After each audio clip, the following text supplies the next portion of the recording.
സങ്കീർത്തനം 55. സംഗീത പ്രമാണിക്ക് തന്ത്രിനാദത്തോടെ ദാവീദിന്റെ ഒരു ധ്യാനം. ദൈവമേ, എന്റെ പ്രാർത്ഥന ശ്രദ്ധിക്കണമേ. എന്റെ യാചനയ്ക്ക് മറഞ്ഞിരിക്കരുതേ. എനിക്ക് ചെവി തന്ന് ഉത്തരമരുളണമേ. ശത്രുവിന്റെ ആരവം നിമിത്തവും ദുഷ്ടന്റെ പീഡനിമിത്തവും ഞാൻ എന്റെ സങ്കടത്തിൽ പൊറുതിയില്ലാതെ ഞരങ്ങുന്നു. അവർ എന്റെ മേൽ നീതികേട് ചുമത്തുന്നു, കോപത്തോടെ എന്നെ ഉപദ്രവിക്കുന്നു. എന്റെ ഹൃദയം എന്റെ ഉള്ളിൽ വേദനപ്പെട്ടിരിക്കുന്നു. മരണഭീതിയും എന്റെ മേൽ വീണിരിക്കുന്നു. ഭയവും വിറയലും എന്നെ പിടിച്ചിരിക്കുന്നു. പരിഭ്രമം എന്നെ മൂടിയിരിക്കുന്നു. പ്രാവിനുള്ളതുപോലെ എനിക്ക് ചിറകുണ്ടായിരുന്നുവെങ്കിൽ, എന്നാൽ ഞാൻ പറന്നുപോയി വിശ്രമിക്കുമായിരുന്നു എന്ന് ഞാൻ പറഞ്ഞു. അതെ, ഞാൻ ദൂരത്ത് സഞ്ചരിച്ച് മരുഭൂമിയിൽ പാർക്കുമായിരുന്നു. കൊടുങ്കാറ്റിൽ നിന്നും പെരുങ്കാറ്റിൽ നിന്നും ബന്ധപ്പെട്ട് ഞാൻ ഒരു സങ്കേതത്തിലേക്ക് ഓടിപ്പോകുമായിരുന്നു. കർത്താവേ, സംഹരിച്ച് അവരുടെ നാവുകളെ ചീന്തിക്കളയണമേ. ഞാൻ നഗരത്തിൽ അതിക്രമവും കലഹവും കണ്ടിരിക്കുന്നു. രാവും പകലും അവർ അതിന്റെ മതിലുകളിന്മേൽ ചുറ്റി സഞ്ചരിക്കുന്നു. നീതികേടും കഷ്ടവും അതിന്റെ അകത്തുണ്ട്. ദുഷ്ടത അതിന്റെ നടുവിലുണ്ട്. ചതിവും വഞ്ചനയും അതിന്റെ വീഥികളെ വിട്ടുമാറുന്നതുമില്ല.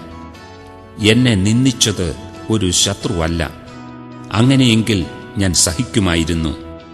എന്റെ നേരെ വമ്പു പറഞ്ഞത് എന്നെ പകയ്ക്കുന്നവനല്ല. അങ്ങനെയെങ്കിൽ ഞാൻ മറഞ്ഞുകൊള്ളുമായിരുന്നു. നീയോ എന്നോട് സമനായ മനുഷ്യനും എന്റെ സഖിയും എന്റെ പ്രാണസ്നേഹിതനുമായിരുന്നു. നാം തമ്മിൽ മധുര സമ്പർക്കം ചെയ്തു. പുരുഷാരവുമായി ദൈവാലയത്തിലേക്ക് പോയല്ലോ. മരണം പെട്ടെന്നവരെ പിടിക്കട്ടെ. അവർ ജീവനോടെ പാതാളത്തിലേക്ക് ഇറങ്ങട്ടെ. ദുഷ്ടത അവരുടെ വാസസ്ഥലത്തും അവരുടെ ഉള്ളിലും ഉണ്ട്. ഞാനോ ദൈവത്തെ വിളിച്ചപേക്ഷിക്കും.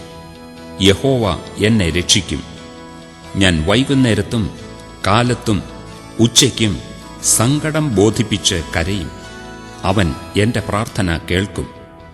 എന്നോട് കയർത്തു നിന്നവർ അനേകരായിരിക്കെ ആരും എന്നോട് അടുക്കാതെ വണ്ണം അവൻ എന്റെ പ്രാണനെ വീണ്ടെടുത്ത് സമാധാനത്തിലാക്കി. ദൈവം കേട്ട് അവർക്കുത്തരമരുളും. പുരാതനമേ, സിംഹാസനസ്ഥനായവൻ തന്നെ. അവർക്ക് മാനസാന്തരമില്ല. അവർ ദൈവത്തെ ഭയപ്പെടുന്നതുമില്ല. തന്നോട് സമാധാനമായിരിക്കുന്നവരെ കയ്യേറ്റം ചെയ്തു. തന്റെ സഖ്യത അവൻ ലംഘിച്ചുമിരിക്കുന്നു. അവന്റെ വായ വെണ്ണ പോലെ മൃദുവായത്, ഹൃദയത്തിലോ യുദ്ധമത്രേ. അവന്റെ വാക്കുകൾ എണ്ണയേക്കാൾ മയമുള്ളവ, എങ്കിലും അവ ഊരിയ വാളുകൾ ആയിരുന്നു. നിന്റെ ഭാരം യഹോവയുടെ മേൽ വെച്ചുകൊള്ളുക, അവൻ നിന്നെ പുലർത്തും. നീതിമാൻ കുലുങ്ങിപ്പോകുവാൻ അവൻ ഒരു നാളും സമ്മതിക്കയില്ല. ദൈവമേ, നീ അവരെ നാശത്തിന്റെ കുഴിയിലേക്ക് ഇറക്കും. രക്തപ്രിയവും വഞ്ചനയുമുള്ളവർ ആയുസ്സിന്റെ പകുതിയോളം ജീവിക്കയില്ല. ഞാനോ നിന്നിൽ ആശ്രയിക്കും.